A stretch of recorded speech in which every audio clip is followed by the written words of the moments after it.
bem, bem-vindo a mais uma aula onde nós vamos dar continuidade ao que começamos, que é a correção relativística do átomo de um elétron. Dessa vez, nós estamos calculando o termo L escalar S, que é o chamado spin-órbita, e eu expliquei extensivamente na última aula por que nós temos que definir um momento angular, que é a soma dos momentos angulares, L e S, que caracterizam um estado, e nós vimos que nós vamos ter que trabalhar com uma função, com um estado, que na verdade ele é definido como soma dos estados que advêm do H0 multiplicado pelo estado de spin, que é o SMS.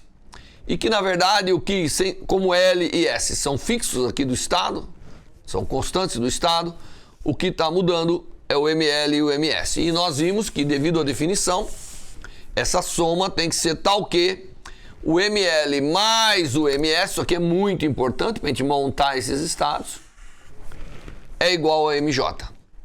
Tá certo? Óbvio, porque o J é um vetor que soma L e S, portanto, a componente Z tem que ser a soma das componentes. Tá certo? Muito bem. Então, é isso que nós vamos utilizar agora, e utilizando isso, nós vamos, sem mais delonga, calcular a correção que nós temos do spin-órbita. Muito bem. Claro que, como nós vimos, diferentes projeções de L e S contribuem para uma única projeção de J. Claro. Tá certo?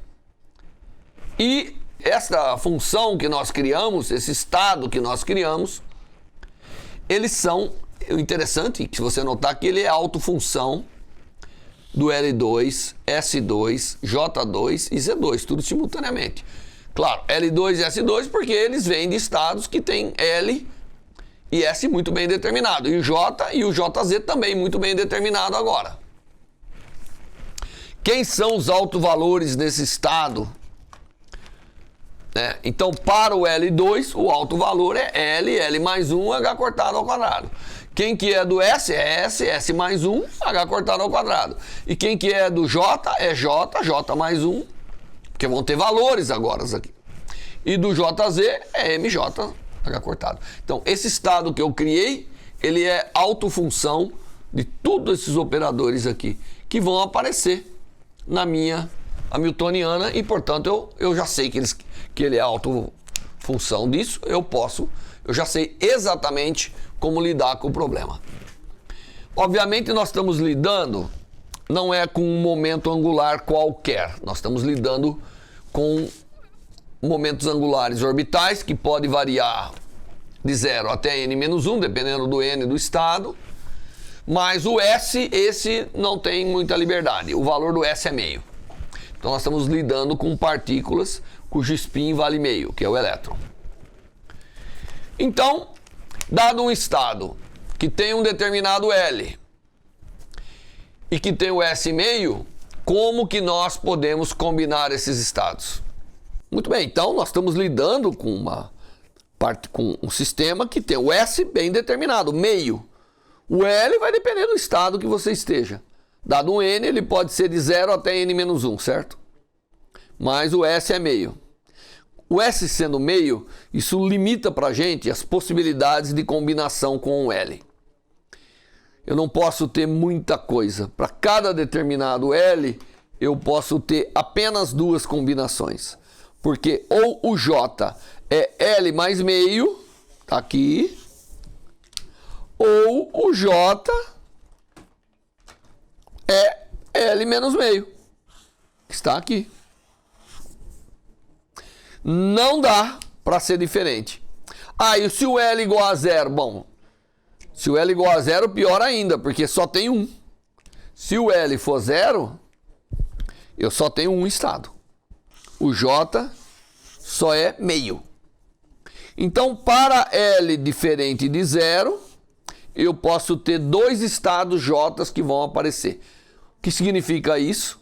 Significa que lá na minha base vai ter uma composição de dois estados.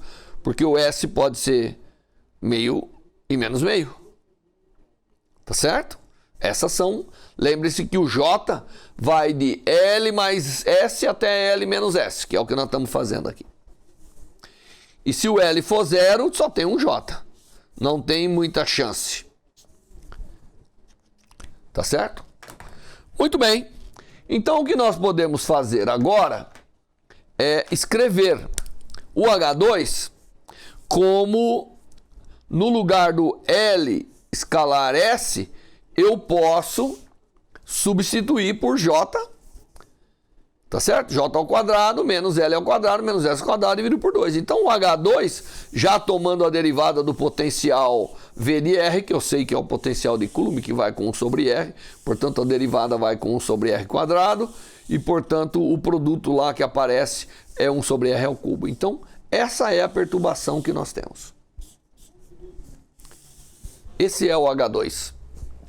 E agora eu sei montar os estados, porque eu parto de um estado que ou ele é J igual a L mais meio ou J igual a L menos meio. Então, nessa base que nós criamos, que é a base NL, S, JMJ, isso aqui é diagonal, porque todo mundo que aparece, esse aqui é autoestado de todo mundo que aparece aqui. Portanto, fica fácil de calcular a correção de segunda ordem. A correção de segunda ordem, se eu montar os estados previamente, eu posso calcular o elemento de matriz sem problema. Tá certo? Então, a correção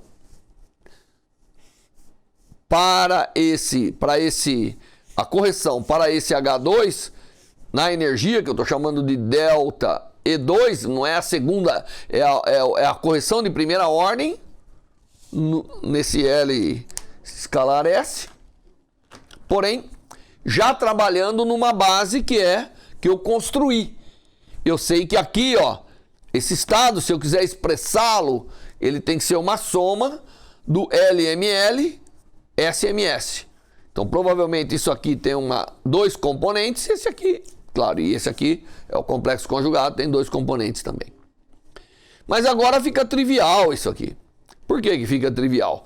Porque o momento angular só atua na parte de momento angular. E a parte radial vai ficar como sendo o valor esperado dentro de um estado que tem um N e um L determinado, que eu já calculei.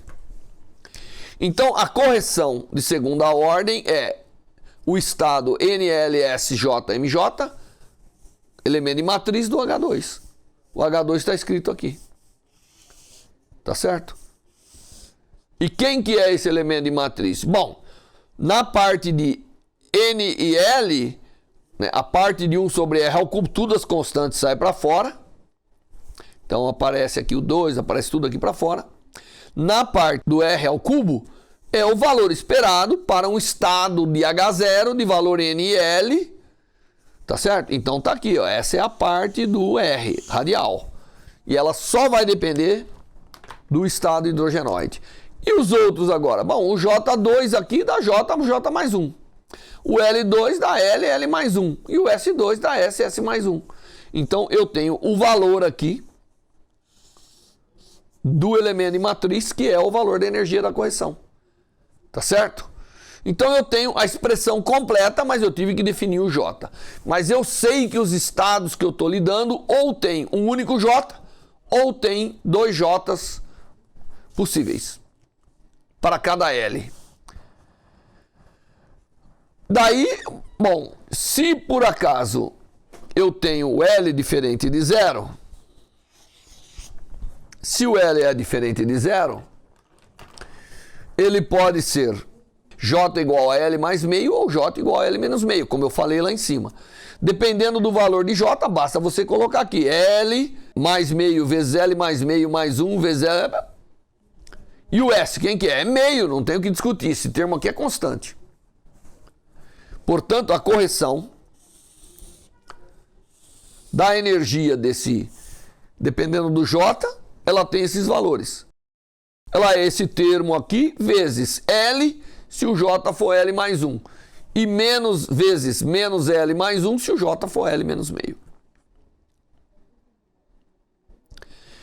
Bom, uma coisa que eu escrevi aqui, que é para você observar que eu não escrevi explicitamente o valor, mas eu posso escrever. Eu não escrevi explicitamente o valor da função, mas eu posso. Basta pegar os coeficientes de Glebsch-Gordon, eu tenho o valor da expressão. Aí eu posso expressar isso como eu quiser. Seja em termos de harmônicos esféricos, os espinores, como você quiser, eu posso escrever esse termo. Mas o importante é que eu tenho agora o valor da correção. Sempre vai com alfa quadrado, porque nós já vimos lá. Nós já havíamos estimado isso. E aqui é o valor explícito da correção da energia que eu tenho para esses estados. Muito bem. Veja que depende do L, não é? Quanto maior o L e o N, eles se compõem. Aqui tem que ver direitinho para a gente ter a correção. E há uma inversão de sinal, porque aqui aparece, o L é positivo, obviamente. E se o J é L mais meio ou o J é L menos meio, há uma inversão de sinal com relação à correção desse termo. E, obviamente, o que aconteceu é o seguinte, aquilo que eu falei, né? Nesse caso, eu tenho dois J's possíveis e o que vai acontecer é que vai dar uma energia para cada J. Porque nós já vimos lá em cima que essa Hamiltoniana aqui, ela vai separar os valores de J. É isso que nós vimos. E aqui está o seu valor explícito. Tá certo? É o ENZ, alfa elevado ao quadrado, 2N, L mais meio, L mais 1 no denominador, vezes L, esse sinal aqui é vezes, né? Vezes L, se o J é L mais meio, e menos vezes menos L mais 1, se o J é L menos meio. Isso aqui é uma coisa trivial de fazer, basta substituir o J aqui por ou L mais meio ou L menos meio. Tá certo? Muito bem, isso para o caso do L não ser zero. Quando o L igual a zero é trivial, né? Quando o L igual a zero, acontece uma coisa interessante. Acontece que se você colocar ali e fizer as contas, a correção dá zero. Por que a correção dá zero? Porque ela separa exatamente J's. Se não tem J's para separar, ela não separa ninguém. Correção dá zero. Tá certo? Quando L igual a zero, esse termo não contribui para a correção. Bom, isso então faz a gente terminar o cálculo para o termo de campo relativístico na correção dos estados do átomo de um elétron. Agora nós vamos calcular a correção, que é do termo de Darwin, que é a não localidade, que é esse termo aqui, que é um termo que depende da delta. Esse é mais fácil de calcular, porque tem uma delta, tudo que tem uma delta, a integral fica trivial, porque ela só vai existir quando L for igual a zero, e portanto M igual a zero, ML igual a zero. Portanto, só os estados S, né, eles serão afetados por essa correção. Então, ele só existe para o estado L igual a zero, daí, na verdade, a correção é esse elemento de matriz aqui. Você pegar o H3 com os estados N, então a correção só vai poder depender do N, ela não depende do L nem do ML, porque o L é igual a zero. E calculando essa correção, esse elemento de matriz, obviamente isso aqui dá o valor da função de onda ao quadrado na origem, que eu também já, lá atrás, quando nós revisamos o átomo de hidrogênio não relativístico, nós havíamos calculado qual é o valor da função de onda na origem para os estados L igual a zero. E essa correção, então, é uma correção que só vale para o L igual a zero e assume esse valor, que é menos ENZ alfa ao quadrado dividido por N. Portanto, ela torna-se menor quanto maior o N, mas nós já vimos que o valor da função de onda dos estados S decresce na origem de acordo com que o N cresce. Tá certo? Então nós temos aqui essa correção, é fácil de ser calculada e ela está aqui. Então agora nós temos o valor da correção relativística para os três termos que nós havíamos levado em conta e, obviamente, a correção total de um estado, ela é a soma de todas elas. Então, dado um estado N que tem um J agora, porque eu tenho que determinar esse J, porque entrou o spin na jogada, não é mais só L. Então, dado que eu tenho um estado cuja energia inicial era EN, eu tenho que adicionar a correção do termo H1, a correção do termo H2 e a correção do termo H3. Essa é a correção total que eu tenho nesses termos. E se eu fizer essa soma, somar H1, delta E1, que é a massa relativística, o delta E2, que é o spin órbita, e o delta E3, que é o termo de não localidade, o termo de Darwin, eu chego à minha expressão final da energia que eu tenho devido às correções relativísticas que nós consideramos aqui nessa aula. Portanto, um estado EN, em primeira ordem, ele é EN, o valor da energia. Mas a hora que eu pegar a ordem Z alfa quadrado, vem essa correção. E como vocês podem ver, como havíamos previsto, é interessantíssimo isso, né? Porque embora tenha estado que depende de L, na hora da soma, nessa ordem de correção, eles cancelam. Só depende do J. Então, a soma total só depende do J. Isso é interessante. Isso é interessante porque isso está também no cálculo de Dirac, né? Quando você resolve a equação de Dirac, você vê que as soluções só dependem do J, não depende do L ou do S que dá origem aos estados. Tá certo? Tudo se compõe no J, nessa correção relativística. Isso é o que nós obtivemos no cálculo dessas correções. E agora nós podemos fazer uma análise disso. Nós podemos pegar isso e comparar com a solução da equação de Dirac, a solução exata, e verificar o quanto isso concorda. Então vamos lembrar lá a equação de Dirac. Eu já mostrei para vocês em aula anterior, mas quando você resolve aquela equação, né, com as matrizes e tudo isso, você tem essa solução. Essa é a solução exata do problema. E um dos problemas da lista de exercício, você tem que mostrar que se você pegar essa solução exata, e expandir até ordem alfa ao quadrado, você vai obter exatamente o que nós calculamos. Então, aqui eu disse, mostra-se, mas na verdade, você vai mostrar, porque é um dos exercícios, uma das atividades. Você vai mostrar que o cálculo exato é o valor da energia do átomo inicial, né, sem correção, que é o átomo de hidrogênio não relativístico, mais uma correção aqui de ordem Z quadrado, que é a correção, que é o cálculo que nós fizemos para essa energia. Tá certo? Então nós temos aqui, de fato, aqui só depende de J, você não está vendo L aqui na solução. E obviamente na expansão também o L não pode aparecer do nada, tá certo? Bom, uma forma interessante de visualizar isso é a forma através de um diagrama. Então nós vamos fazer uma representação diagramática para poder observar como que essas correções se adicionam.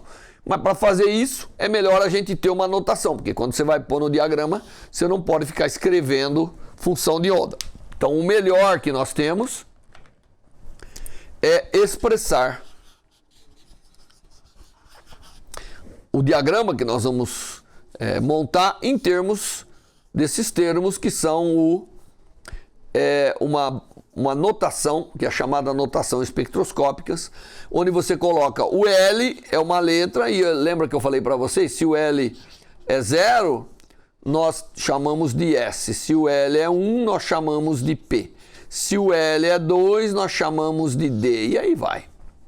Então aqui vai aparecer uma letra, dependendo do valor do L, que como nós vimos é uma constante do sistema. O J que aparece agora vem aqui embaixo. E aqui vem o valor o L está aqui, aqui vem o valor do S total, expressando 2S mais 1, tem uma razão para se colocar 2S mais 1 e não somente S, tá certo? Que nós vamos ver depois, quando a gente vê aí moléculas, nós vamos ver coisas interessantes associadas com esses 2S mais 1. E o J aparece aqui e o N aparece aqui. E cada estado pode ter vários termos, a gente chama isso aqui de termos, nessa notação espectroscópica. Então eu vou usar essa notação espectroscópica e vou montar aí um diagrama agora, mostrando como que ficou um estado. Vamos pegar o estado mais simples, que é o N igual a 2 do átomo de hidrogênio, e vamos, de alguma forma, construir essa correção que nós calculamos, os 3 termos que nós calculamos, tá certo? Então é isso que eu vou fazer agora. Né? Tem que lembrar, eu tenho que explicar para vocês que dado um estado N qualquer, você sabe que você pode ter L igual a 0, L igual a 1, L igual a 2, até L menos 1. Então quando você monta esses diagramas, depois você calcula pela expressão, você tem que ver todos os L's que são possíveis. Lembre-se que o S só pode ser meio. Portanto, os J's, cada um desses estados pode ter no máximo 2, porque vem do S mais meio e menos meio, L mais meio ou L menos meio. E aí então você agora monta aqui do lado quais são os J's possíveis para cada L. Então é assim que você tem que proceder. Então, para cada L, eu acabo tendo um J possível. Quando L igual a 0, obviamente, só pode ser J igual a 0. Quando L igual a 1, eu tenho meio e 3 meios. Porque pode ser L1 mais meio ou 1 menos meio. Quando L igual a 2, pode ser 2 mais meio ou 2 menos meio. Tá aqui. E aí, com N qualquer, é N menos 1 menos meio ou N menos 1 mais meio. Tá aqui. Então, você tem todos os estados que pode ser. Então, para cada estado L diferente de 0, você vai ter 2 J's. Isso é uma coisa que você tem que ter na cabeça. E aí você monta os níveis formados, né? Com isso, nós vamos montar os níveis formados, dando origem à correção relativística, que normalmente é chamado de estrutura fina do átomo. E o termo estrutura hiperfina é reservado para a gente poder expressar quando a gente introduzir o núcleo. Então agora eu vou pegar o seguinte, como exemplo nós vamos pegar o N igual a 2. Então tinha um estado que o H0, sem correção, todo mundo é degenerado aqui, né? Mas quem que está degenerado aqui? Todos os possíveis estados de existirem. Se o N igual a 2, eu posso ter L igual a 0. Se o N for 2, deixa eu escrever aqui, né? Deixa eu pegar uma caneta adequada e escrever. O N igual a 2 eu posso ter L igual a 1, L igual a 0. Tá certo? Para o L igual a 1 eu posso ter J igual a 3 meios ou J igual a meio. E para L igual a 0 só posso ter J igual a meio. Então, na verdade, o estado N igual a 2 do átomo de hidrogênio não relativístico, ele tem contido nele, na verdade, 3 estados.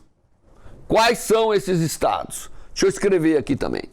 O L igual a 0 é um estado S, portanto tem um S, tá bom? Aqui seria 3 aqui, porque o S vale meio para todo mundo. Eu não vou pôr, para não encher muito o diagrama.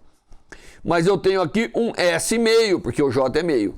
E esse aqui o L igual a 1, portanto o estado é P. E eu posso ter um P 3 meios ou eu posso ter um P meio, que são...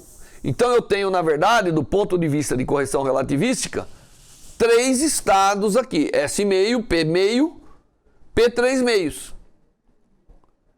Esses são os estados que estão aqui, que é o H0, sem ter a correção relativística. Agora nós vamos aplicando cada termo que a gente poderia aplicar a soma total, mas eu quero que você enxergue como é a evolução, como que cada termo daquele corrigiu os estados. Primeiro é o delta E1, que é a correção H1, que é aquela correção que, na verdade, se você lembrar lá, é da massa relativística. O que ele faz? Ele separa os L's. Ele atua diferente, ele dá um valor diferente para cada L. Então, eu acabo tendo os estados P's vindo para cá, e é sempre negativa, lembra que eu salientei isso. E o estado S para cá. Por quê? Diferentes L's levarão a diferentes correções. Muito bem, isso é tudo? Não. Agora eu vou pegar desse termo aqui, não é desse, eu vou pegar desse termo aqui e vou aplicar a correção delta E2, quer dizer, do H2. O que o H2 faz? Bom, lembre-se lá, o H2 é o spin-órbita, é do campo relativístico. No estado L igual a zero ele não faz nada, o estado L igual a zero permanece onde estava. E os outros J's ele separa. Lembre que eu falei que o J menor ele vai ser negativo a correção, o J maior vai ser positivo. Muito bem, desta soma total que fizemos, como mostramos aqui no diagrama, o resultado final é que só depende, como havíamos previsto, do J. Claro, que é a expressão matemática, que é o que nós usamos para somar todos aqui, só depende do J. Muito bem, aqui a gente nota uma coisa interessante, que nós vamos ver na próxima aula, que esses dois estados aqui são degenerados. Eles vêm de L's diferentes, mas eles são degenerados pelo mesmo J. Na verdade, essa degenerescência vai ser levantada, eles vão separar, mas com algo que vai além das correções relativísticas.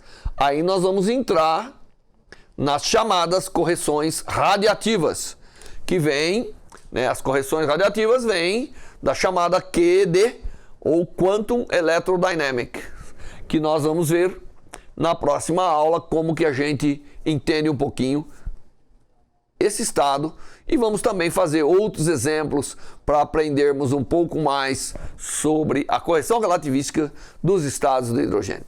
Até a próxima aula.